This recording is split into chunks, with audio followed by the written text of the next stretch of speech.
नमस्कार दोस्तों, मेरा नाम है विमल सिंह बालाजी। स्टडी अड्डा में आप सभी का स्वागत है। उत्तर प्रदेश के अंतर्गत प्राइमरी टीचर यानी बेसिक टीचर राजकीय इंटर कॉलेज में पढ़ाएंगे, इसको लेकर के एक न्यूज़ प्रकाशित हुई जिसकी बात इस वीडियो में करेंगे। परंतु उससे पहले आपके लिए एक और खबर है।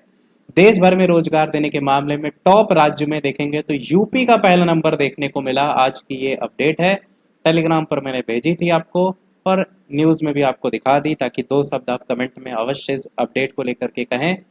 50,77,007 टोटल रोजगार मिला है यूपी के अंतर्गत।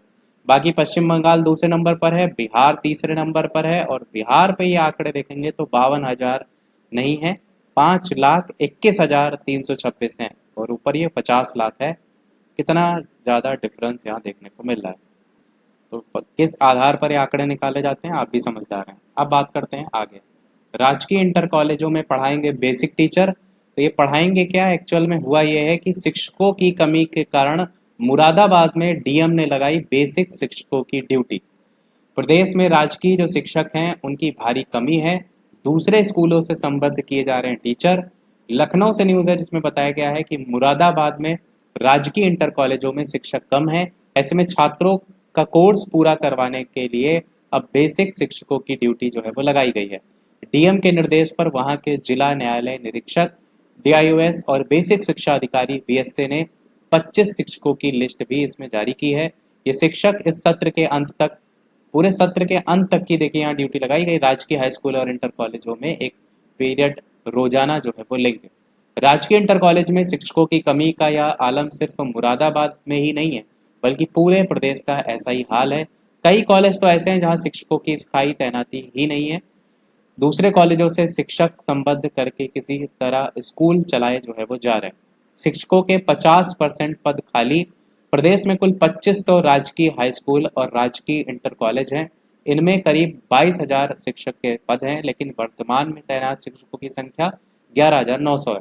कुल मिलाकर के लगभग 50% शिक्षकों के पद यहाँ पर खाली हैं। इनमें से कुछ स्कूलों में काफ़ी शिक्षक हैं और कुछ में शिक्षकों की संख्या बहुत कम है।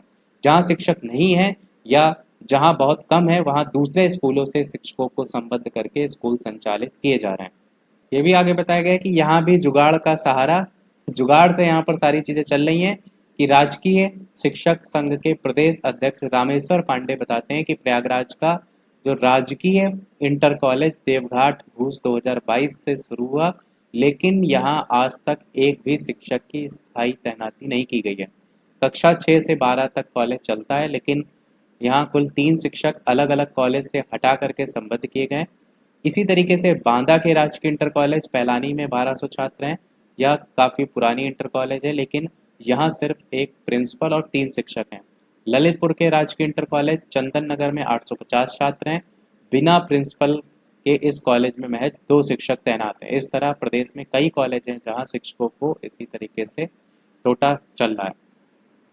साथ ही इसमें यह भी बताया गया है कि बेसिक के स्कूलों में भी गुणवत्ता जरूरी है। बेसिक स्कूलों के शिक्षकों की ड्यूटी राजकीय इंटर कॉलेज में लगाए जाने पर प्राथमिक शिक्षक प्रशिक्षित स्नातक एसोसिएशन के प्रदेश अध्यक्ष विनय कुमार सिंह का कहना है कि बेसिक में भी कई स्कूलों में शिक्षकों की जो है वो कमी है। और तो फिर क्या वहाँ राजकीय शिक्षकों की ड्यूटी लगाई जाएगी? ये भी मतलब अपोजिट में ये चीज़ की जाएगी, क्योंकि बेसिक की तो लगा दी गई है और जो प्राइमरी में कम है उसमें लगाई जाएगी।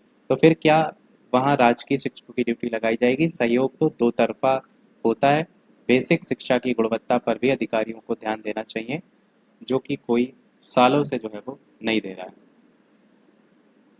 आगे बात करें तो क्यों आई है नौबत, उसको लेकर के भी बताया गया है कि दरअसल माध्यमिक शिक्षा अभियान लागू होने के बाद केंद्र के सहयोग से हर साल नए राजकीय हाई स्कूल और इंटर कॉलेज खुल रहे हैं। प्रदेश में 2010 के तक करीब 1,000 राजकीय हाई स्कूल और इंटर कॉलेज थे। RMSA लागू होने के बाद 14 साल में 1489 नए हाई स्कूल और इंटर कॉलेज खुल गए हैं। स्कूलों की संख्या दोगुनी से भी ज़्यादा हो गई है। उस अनुपात में शिक्षकों की भर्ती नहीं हुई है और राजकीय शिक्षकों की आखिरी भर्ती जो हुई थी वो 2018 में हुई थी। उनको ही 2023 तक तैनाती दी गई। हर साल शिक्षक रिटायर भी हो रहे हैं। यही वजह है कि जितने शिक्षक की ज़रूरत है उसके आधे ही टोटल शिक्षक यहाँ पर मौजूद हैं वर्तमान स्थिति के परिप्रेक्ष्य से अगर देखेंगे। तो तो ये हाल केवल प्राइमरी का नहीं है, जूनियर में भी यही हाल है और लगातार चल रहा है, उसके बाद भी किसी प्रकार की कोई सुनवाई देखने को नहीं मिल रही। अब देखना ये है कि कब तक यही सूरत हाल देखने को मिलता है। यही था हमारे ओवरऑल अपडेट में। वीडियो को शेयर सभी के साथ जरूर कर दीजिएगा ताकि सभी तक पहुंच सके, और वीडियो लाइक शेयर सब्सक्राइब कीजिएगा। मिलते हैं अगले अपडेट में, तब तक के लिए सभी को नमस्कार, जय हिंद।